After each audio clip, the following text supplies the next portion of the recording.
Hello, everyone. We are pleased to be back with you once again, this time to discuss the interesting and unique world of college sports in America.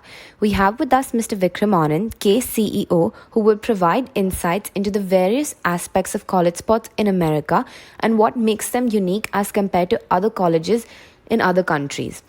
The amazing world of college sports in America offers so many options and opportunities to students, including assisted admissions, scholarships, and most importantly, a wholesome and holistic college experience. Let's dive right into some frequently asked questions. My first question to you, sir, is what is unique about college sports in the United States of America? Well, Vrinda, having attended college in USA myself, I think almost every other person who has done the same will agree with me that the popularity of college sports is probably one of the most unique aspects. Obviously, this popularity stems from the fact that college teams have always brought pride to the local community or township, and this results in more spirited games and higher level of competition. In fact, college sports is older than some of the globally popular sports institutions such as the NFL or the NBA. College sports are seeped into tradition and decades-old rivalries which provide entertainment to the entire community, including the local population. So, whether you're a college athlete or a regular student, you will certainly get absorbed into college sports once you're on campus. Wow, sir, that sounds really interesting. But I have another follow-up question, which is how are college sports regulated then? The major regulatory bodies of college sports in America are the National Collegiate Athletics Association, or the NCAA, the National Association of Intercollegiate Athletics, or NAIA, and the National Junior College Athletics Association, or the NJCAA. Almost all Olympic sports are played in US colleges, and these are regulated through these organizations. Certain sports which are popular in India, such as archery, badminton, squash, may not fall under these organizations since they are not played in a vast majority of colleges or universities. But then these are regulated by their own organizations. The main purpose behind these regulatory authorities is to ensure that there is level playing field for all sports persons and academics are accorded equal or higher priority. Remember, you're a student first and then an athlete. These organizations regulate aspects such as sportsmanship, gender equality, ethical conduct, academic standards, financial aid, and amateurism.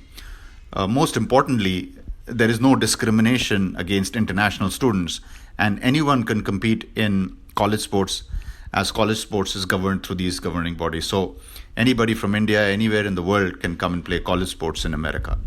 Since Indian students may have heard about NCAA, can you please talk about that a little more, please? What are the key differences between NCAA Division 1, 2, and 3? Yes, that's a very important question. The NCAA is the largest and most popular of the regulatory or sanctioning body of college sports, since almost 1,200 colleges fall under its purview. In fact, there are some colleges in Canada which also fall under the NCAA. The three divisions of NCAA, namely Division 1, 2, and 3, were formed to differentiate the varying level of emphasis or reflect more about the college's character or culture. At times, it is incorrectly assumed that three divisions are a relegation standard, meaning one being the best and three being the worst. That's actually not true.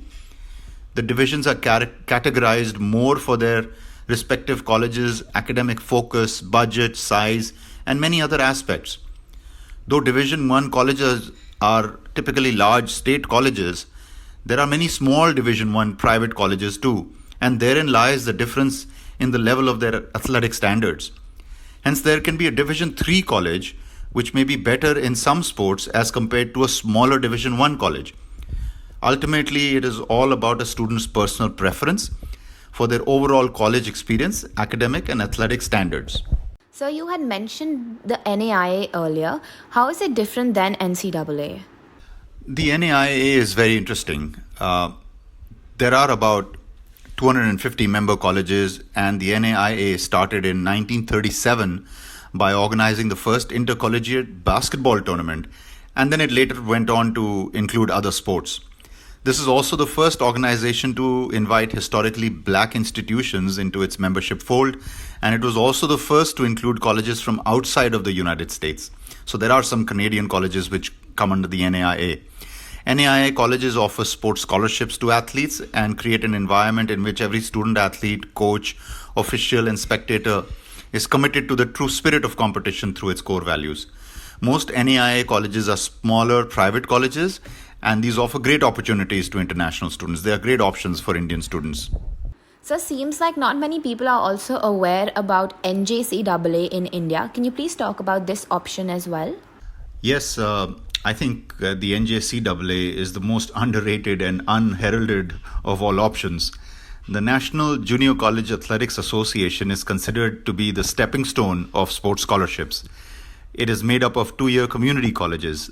In America, community colleges are usually small and have fewer academic requirements for acceptance. Their areas of study are usually broader as well. Somewhat similar to the foundation colleges in UK. Because community colleges are so much cheaper than larger public universities, many students in America first attend community colleges, they're also known as junior colleges, and then transfer their course credits over to a larger university later. The NJCAA is a great option for students who could not get accepted into the NCAA or NAIA colleges because of their academics.